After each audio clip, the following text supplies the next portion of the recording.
형제자 여러분 안녕하세요. 오늘은 9월 10일 월요일 세상의 의무 대 하나님을 향한 헌신이라는 제목으로 누가복음 20장 19절부터 26절까지를 묵상합니다. 19절 서기관들과 대제사장들이 예수의 이 비유는 자기들을 가리켜 말씀하심인 줄 알고 즉시 잡고자 하되 백성을 두려워하더라.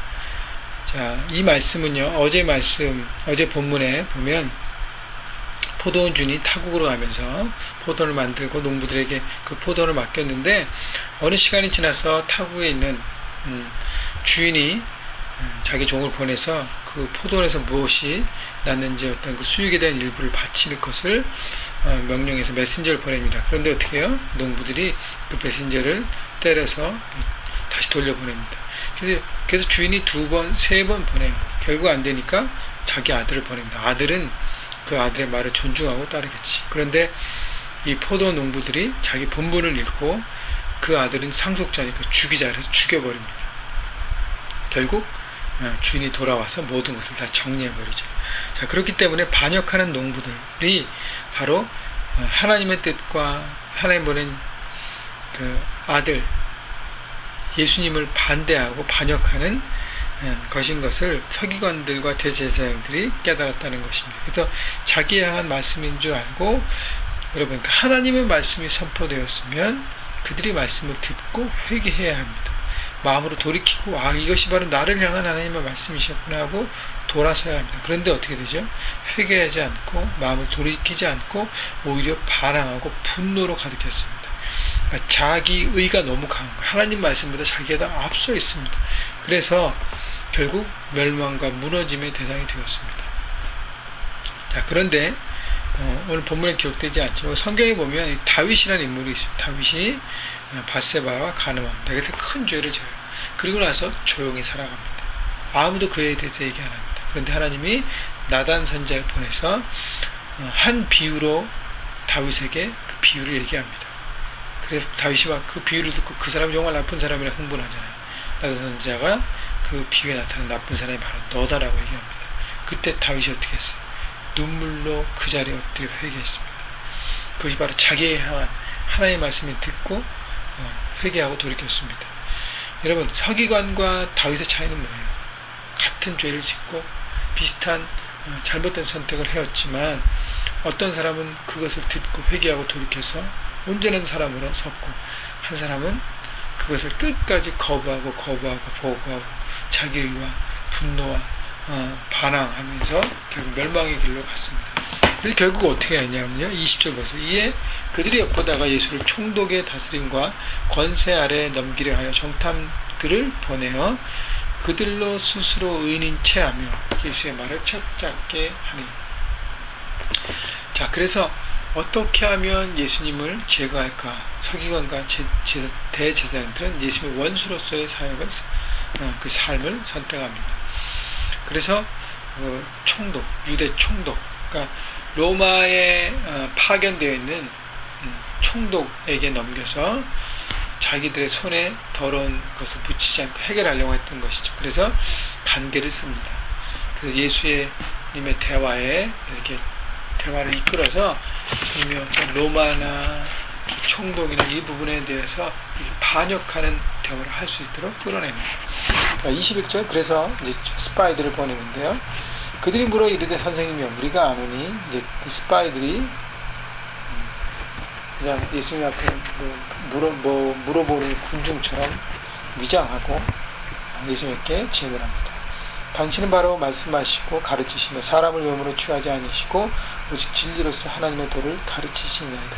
이게 진실된 마음의 고백이었어요. 너무 귀한 고백입니다. 그러나 이들은 아부의 말로 환심을 사려고 했던 것이 예수님에게 긴장을 놓게 했다는 것입니다. 그리고 22절 애매한 질문을 던집니다. 우리가 가이사에게 세를 바치는 것이 옳으니까 옳지 않습니까? 자, 가이사에게 세금을 바쳐야 된다고 하면 어떻게 돼요? 당시 유대인들에게 참 어려운 짐이었어요. 로마 정부에게 세금을 바치는 것. 그래서 유대인의 어떤 그 마음을 로마 정부에 대한 마음을 얻을 수 있지만 유대인의 마음은 바로 얻지 못하고 오히려 그들에게 아픔과 어려움을 주는 그런 메시지가 되는 것이죠.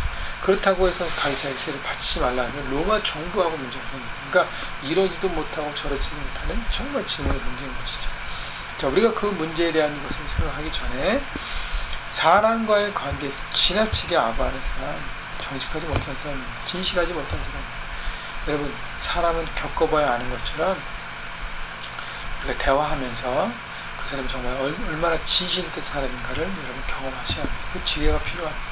그렇기 때문에 너무 쉽게 아첨하는 사람들의 말에 현혹되지 마십시오. 귀가 얇은 문제가 생각해보고 또 생각해보고 신중에 신중을 기해야 사람과 관계 가운데 승리할 수 있습니다. 그때마다 성령 하나님을 구하서 이 하나님이 이 사람과의 나와의 관계가 진실된 것입니까? 아니면 뭔가에 잘못된 것입니까? 좀 가르쳐 주시고 지혜를 주시고 알려주십시오. 자, 23절 예수께서 그 관계를 아시고 이르시되 예수님께서는 그 관계를 아시고 깨달으셨습니다. 영적인 눈과 귀가 열려 있어야 돼요. 서기관과 대제사장들이 보낸 스파이들 그들의 관계가 덫이라는 것을 예수님께서 아셨어요. 여러분, 우리가 매일매일 말씀 묵상을 통해서 하나님의 지혜를 깨닫고 하나님의 말씀의 원리들을 우리 삶 가운데 품어갈 때 주님의 지혜를 품습니다. 그때에 여러분 악한 영들의 관계와 유혹과 그 덫을 우리가 넘어갈 수 있어요. 여러분 알아야 승리하는 것입니다. 그래서 날마다 말씀 가운데 하나님을 알아가시는 여러분 모두가 되시기를 바랍니다. 24절 대다리온 하나를 내게 보이라. 누구의 형상과 글이 여기 있느냐. 이 대답하되 가이사의 것이니이다. 이르시되 그런즉 가이사의 것은 가이사에게, 하나님의 것은 하나님께 바치라. 예수님의 아주 명쾌한 대답이셨습니다. 이게 예수님의 지혜예요. 대다리 하나를 갖고 여기 누구의 형상이 있느냐. 가이사의 형상이 있습니다. 그러면 가이사의 것은 가이사의 것은 가이사에게 드려야 할 것이고, 그러나 하나님의 것은 하나님께 드려야 합니다. 가이사의 통치 영역 가운데 그 안에 살면 나름대로 의무가 있다는 것을 얘기하고, 그 다음에 그 위에 계신 하나님 앞으로 순종하고 나가야 됨이 필요한 것이죠.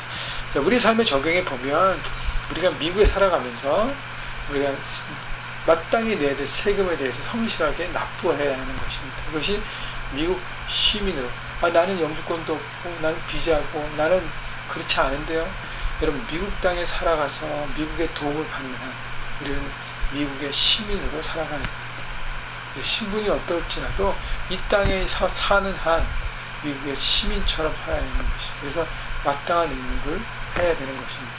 그리고 더 중요한 더 큰 통치자이신 하나님 앞에 드리는 삶이 되어야 된다는 것 잊지 말라는 것입니다. 26절 그들이 백성 앞에서 그의 말을 능히 착잡지 못하고 그의 대답을 놀랍게 여겨 침묵하니라. 하나님의 지혜의 말, 지혜의 선택은 그들의 말을 놀랍게 했다 그랬습니다. 세상을 놀라게 합니다. 그리고 또 하나는 악한 인물을 침묵하게 합니다. 더 이상 그 문제 가운데 다시 공부를 못하게 하는 것이죠. 여러분 그래서 세상을 향한 지혜가 필요합니다. 뱀같이 그러니까 비둘기같이 순결하고 뱀같이 지혜로라고 주께서 말씀하십니다. 그렇기 때문에 하나님의 지혜를 날마다 구하십시오.